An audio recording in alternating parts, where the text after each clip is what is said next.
le traspasó sus manos, sus pies y su costado. Y claro, del dolor él se desmayó. Que él me contó luego que había recibido 27 veces la corona de espinas el Viernes Santo. Para mí fue bien difícil creer, o más que creer, creerle. ¿Había escuchado usted alguna vez sobre las personas estigmatizadas? En el Meta hubo uno llamado Roque Solaki.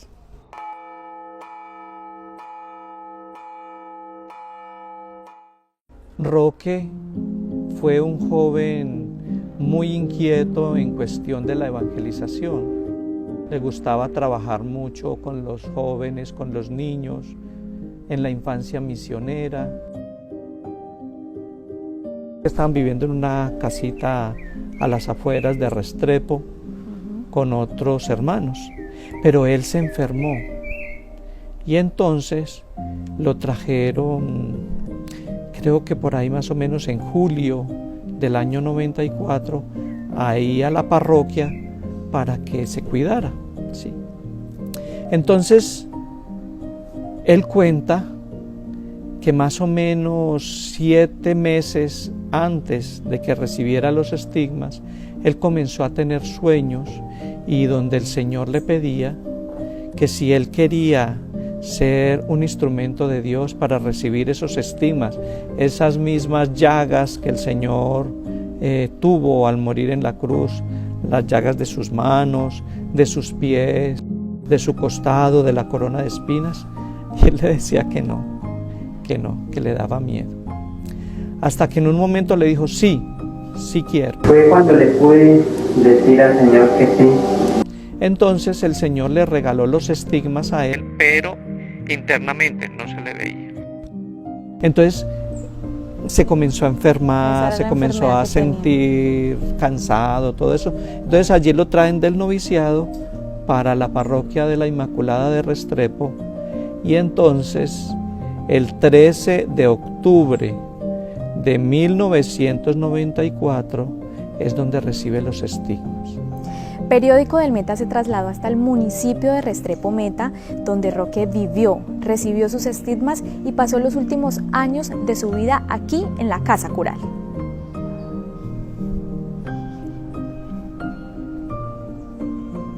Allí en Restrepo, en la parroquia que ahora es Santuario de la Inmaculada, en el segundo piso es donde vivíamos, donde están las habitaciones.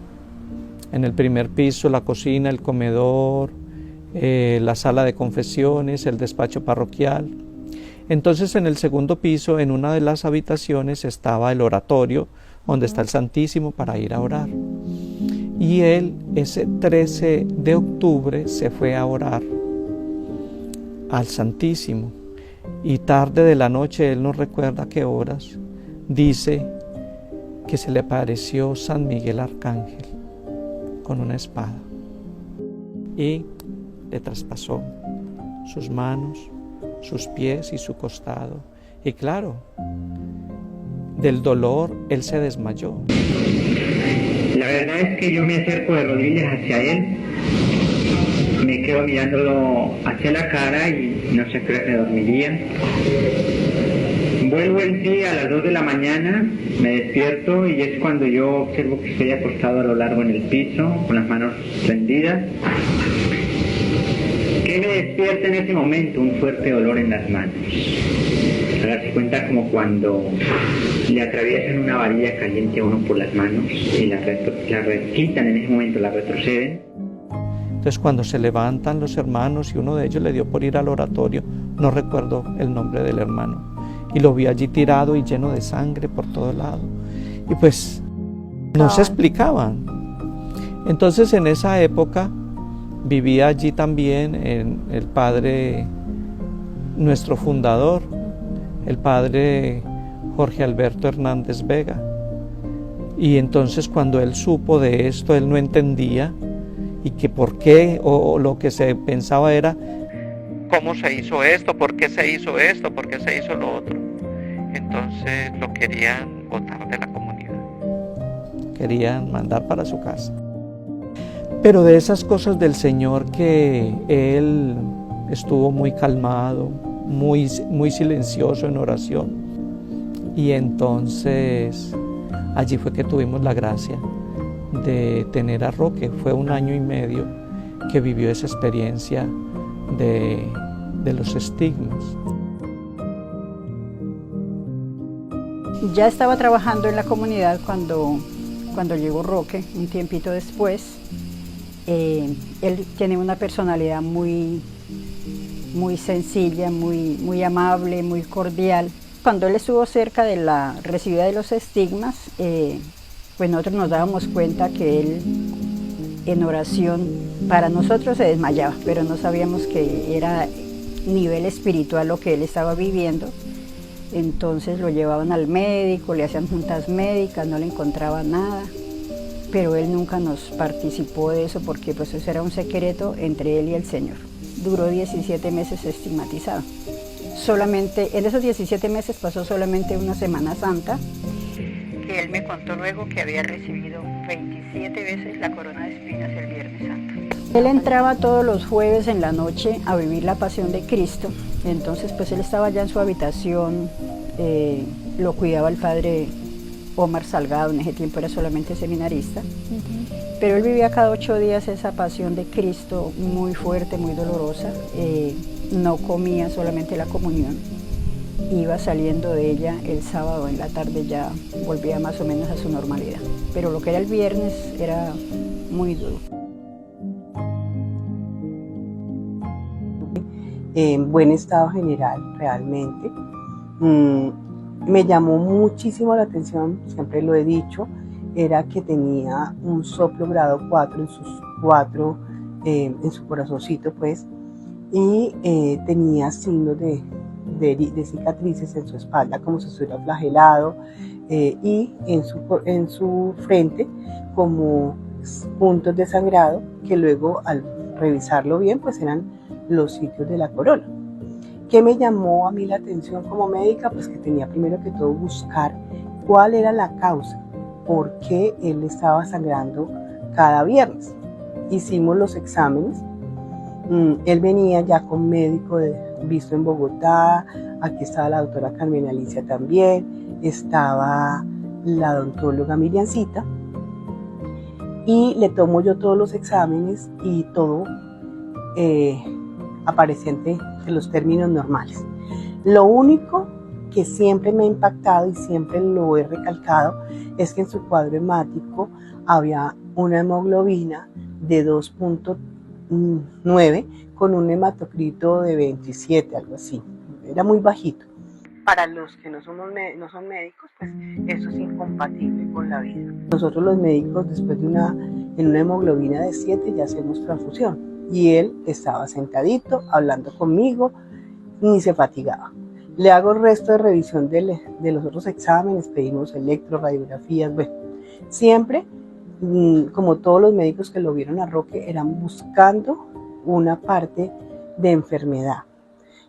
Pensamos en leucemias, pensamos en, bueno, todas las enfermedades que sean compatibles con esa hemoglobina. Pero además al examen físico, tú no le encontrabas nada pulmonar, tú no le encontrabas nada en abdomen. Les cuento que ni siquiera palidez, una palidez marcada que uno esperaría con esos 2.9, no. O sea que científicamente nunca pudimos encontrar por qué solo sangraba los viernes, por qué no necesitaba de oxígeno, aunque se le tuviera bala, él no la usaba. Él tenía una dificultad para la marcha, pero bueno, eso científicamente no se los podía demostrar, pero él parte era de eso que él estaba ofreciendo al Señor. El Señor en la historia de la Iglesia, no solamente a Roque, sino a varios santos en la historia de la Iglesia, le ha regalado ese don de los estigmas. ¿Qué es? Es participarle a la persona que el Señor escoja sus llagas, pues no un dolor en tanta intensidad como lo sufrió el Señor, porque Él lo sufrió de una manera que uno como ser humano no entiende, pero entonces es sufrir esos dolores de la pasión del Señor, esos dolores de las llagas de las manos, de los pies, del costado, de sentir el dolor cuando le pusieron al Señor la corona de espinas. ¿Con qué fin? Con el fin de que estos instrumentos del Señor sean, llamémoslo así, almas víctimas que se ofrecen para que muchas personas que viven en pecado, muchas personas que mueren y no van al cielo ni van al purgatorio, entonces ellos se ofrecen para que por medio de ese dolor y de ese sacrificio se salven las personas y comiencen a caminar con el Señor. Tenía como una estolita, entonces él tenía las manitas con sus llagas. Entonces él hacía como así y se envolvía las manitas como en la punta de las estolas y se quedaba ahí. Pero luego el Señor le pidió que se las cubriera porque él no lo tenía para que solamente curioseara. Entonces siempre se colocaba unos mitones y mantenía tapadito. Pero pues claro, él sangraba bastante, sobre todo los domingos, o cuando él entraba a la experiencia, eso bajaba en una maleta de ropa inmensa, de toallas, camisetas, el mismo forro del colchón. Entonces siempre lo que hacía uno era remojarla en agua pura y exprimirla y echarla en otra hasta que el agua saliera limpia. Ahí sí le podemos echar jabón y cloro. ¿Y cómo era ese olor, doña Farita? Era un olor a rosas y lo impactante de esa sangre es que nunca se podría. A veces la dejaban hasta 8 días sin bajar y la bajaban y estaba fresquita, fresquita y oliendo a rosas, como a incienso. Lo otro que me llamaba siempre la atención, hablando desde la parte médica, es que sus heridas, que eran en el área de las manitos y los pies, nunca durante los 6 meses que yo atendía a Roque, nunca se encerraron, nunca se infectaron y solo sangraban en el momento que él estaba viviendo la experiencia, que casi siempre eran los viernes. Otra cosa que nos llamaba la atención a todos, pero en especial a mí como médica, era el olor de la sangre. Siempre la sangre olió rico, olía como a rosas. Y era una sangre que las sábanas nunca se dañaron, nunca cogieron mal olor.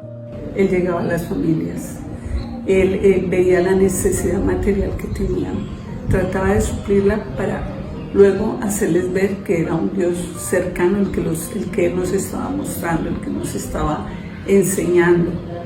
Era un Dios real que sentía el dolor de las familias, el hambre de las familias, la soledad de las familias.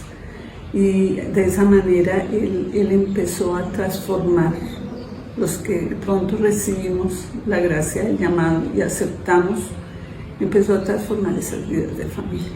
Él muere un sábado a las 7 de la noche, un 23 de marzo del 96. Como a él no se le hizo autopsia ni nada de eso, ni se le aplicó formol ni nada de eso, entonces el calor y todo eso, sábado, todo el día del domingo, entonces domingo, amanecer, lunes, comenzaron los líquidos a salirse. Entonces tocó llevarlo de allí para un lugar en la parte de atrás de la iglesia, para irlo limpiando en la nariz, por los oídos, por los ojos. Entonces hubo un grupo de hermanos que lo hicieron, pero no aguantaron. Entonces una hermana del padre José Andrés y yo nos atrevimos y fuimos los últimos que lo limpiamos.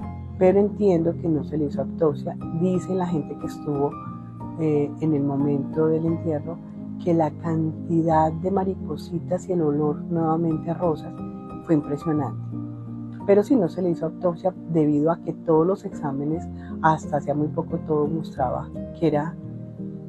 Si vamos a hablar de la parte espiritual, no, pues que nos convenció y nos hizo vivir ese testimonio de Roque, pero científicamente no encontramos ninguna causa, ninguna enfermedad. Si estamos hablando, como se dice ahora, no encontramos ni siquiera causa de enfermedad huérfana que nos explicara todo lo que el hermano Roque pasó. Pude apreciarle sus manitos. Ya no había llagas, había la sombra, había, digámoslo así, la cicatriz de donde hubo la llaga. Entonces, sobre todo en la mano derecha, pude apreciar que ya no había sangre, no había la llaga, la herida. El Señor la sanó. De un día para otro la sanó. Es un regalo que el Señor le ha regalado a Restrepo, al Meta, a Colombia y al mundo entero. Según el padre de la comunidad, Luis Fernando Duque, aunque se tiene la intención de hacer el proceso de beatificación, aún no ha sido posible. Sin embargo, los restos de Roque Saloque reposan en la Casa de Formación San José del municipio de Restrepo, donde los últimos viernes de cada mes, feligreses se reúnen a celebrar la Misa de la Misericordia en memoria suya.